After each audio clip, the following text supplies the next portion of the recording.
For the first time in the past 8 years, Donald Trump is leading in every single battleground state across the whole board. Okay, this is not a drill.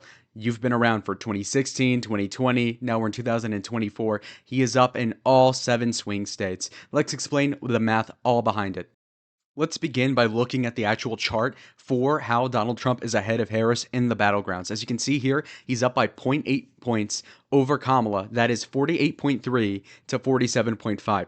Now, this is important for a couple different reasons, obviously. As you can see here, the battlegrounds are not as favorable to Trump as they were when he was going against Biden after that debate debacle. But keep in mind that this is Harris, who's supposed to have the honeymoon, who's supposed to have swapped the odds, where Biden is this decrepit old man. Kamala was a new vision, had a new vision for the country, and it seems like it's not working.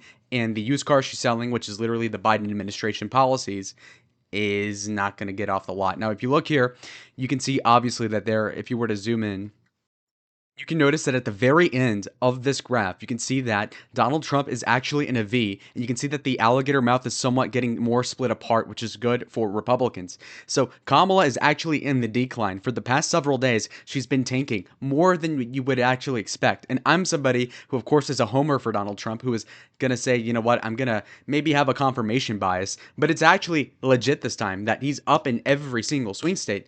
Recall how happy I was in the recent videos where he was up in everywhere but Wisconsin. Now he's winning in Wisconsin, believe it or not.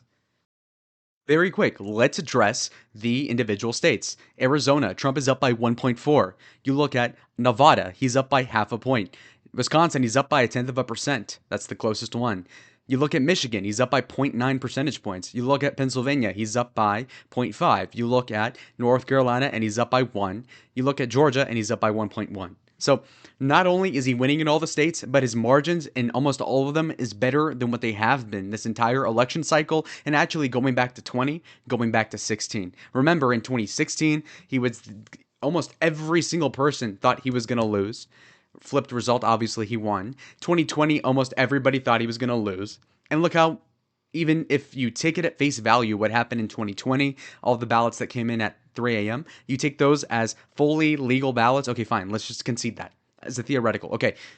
The reality is that Trump only still lost the election by what, 44,000 votes across Wisconsin, Arizona, and Georgia. So these election polls are typically very far left, and yet he's still winning them, which is insane. And the cope will be, but Lalo, what about the popular vote? Okay, Al Gore fans, let's watch. Now, isn't this quite beautiful? Harris is leading, I'll concede that, 1.4 percentage points in the popular vote. But also keep in mind the fact that Harris having a 1.4 lead is literally the lowest she's ever had this entire cycle to this point. And of course, it coincides with Trump doing the best in the battleground states where he's sweeping the board. And what did I tell you guys for months? That either Biden or Harris, whoever the nominee is, and it seems like they want to swap them out like a changing of the season. Summer, it was Biden, now fall, it's Harris. Anyway, you see that even with Harris winning the popular vote, like I said for months, that actually the swing states that matter electorally to win the election are Republican again. So it's oxymoronic. And so do not take Harris winning by anything as a sort of face value reading of like, oh, actually, she's going to win the actual electoral college, which is not true at all. Like I said, she's up by 1.4. That's the lowest it's been this entire cycle. Okay. It's been months since she's been the candidate. I think maybe 2 or 3. In fact, when you look at it, she's been up an average of about 2 points. So now her lead is down by a ton, and it matters a ton, obviously. Now, you look at the most recent polling, and you'll see that people, of course, Rasmussen is Trump plus 2, which honestly is a conservative estimate. I think Trump might even win by more, to be quite clear. But also, keep in mind that Rasmussen polling is seen as a conservative pollster, and I can kind of see what people mean by that, and that can be true. But they're also more accurate than the mainstream media. You can have a bias towards Donald Trump, and I'll admit mine right now. But the truth is that the people wearing the MAGA hats doing the polls, I promise you, are more accurate and historically have been more accurate, whether that be in 2016 or 2020, than were the liberal pollsters. Do not get gaslit, folks. In 2020, they had Biden winning by 8.5. In fact, you know what? Scratch that. Just look on top of the screen right here. Look over my head. You see that in October 18th of 2020, Joe Biden was leading Donald Trump, according to the mainstream polls, by 8.9 points. Okay, 9%. And he ended up winning by what, 4-ish? Okay, so they overestimated Joe Biden by 4 to 5 percentage points on average. The mainstream media did. Okay, now if you take that and you add that to Harris, that means that actually she's not winning by 1.4.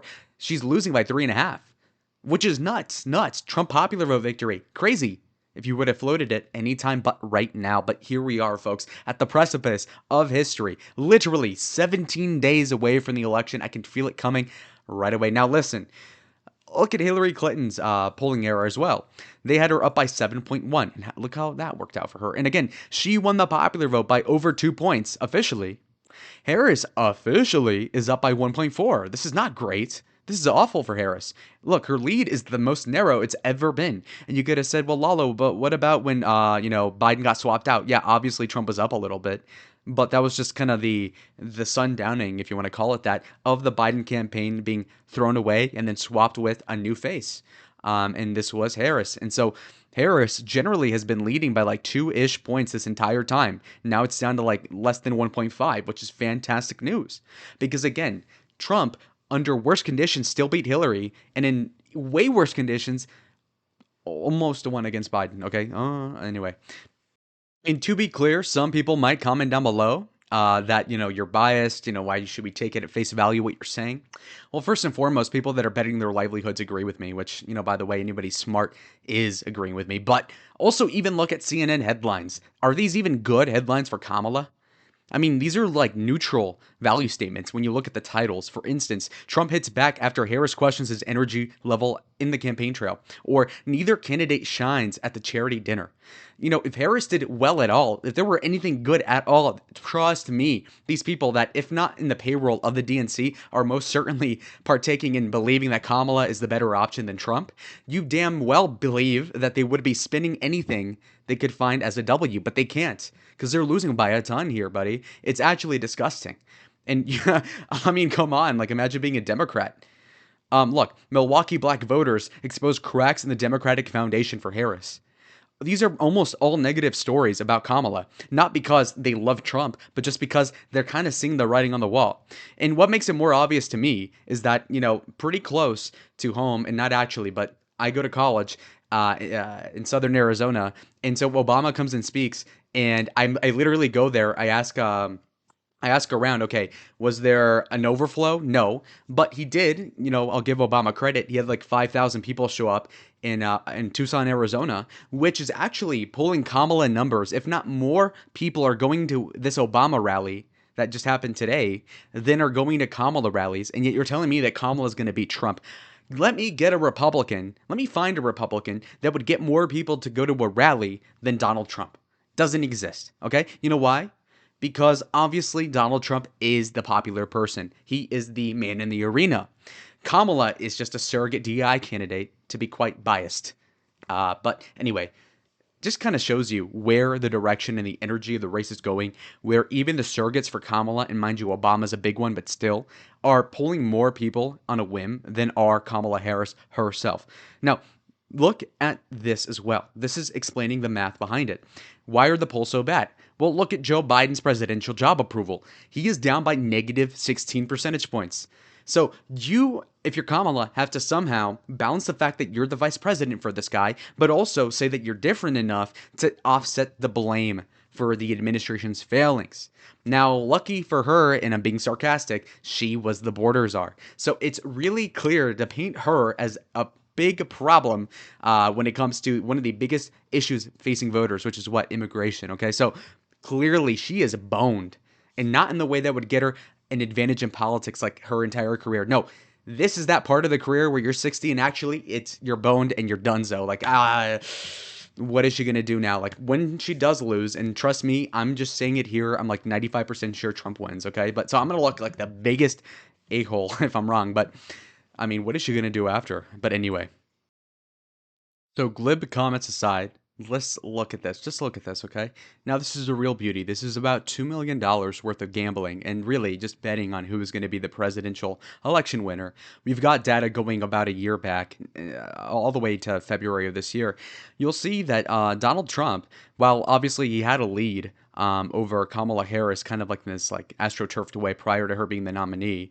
I mean, you look at when she was actually in place of Biden, and you'll see that actually Kamala was leading Trump at different points interspersed in the past few months. But now you look at what happened in October, and you can see that as of even just the turning of the month a few weeks ago, Trump's odds went from like 49% chances of winning to now he's up by 20. Now he's at like 60 to 40 odds, which is insane. You can see that vector, you can see the delta forming. And so this is really, really exciting as Trump is surging at the exact right time, and Kamala's foibles and really what is just tantamount to people just realizing who she really is and why she's not cut out for the position she's running for is becoming so well timed that it's actually hard to believe. Okay. Trump surges late in the race. Look at 2016 or 20.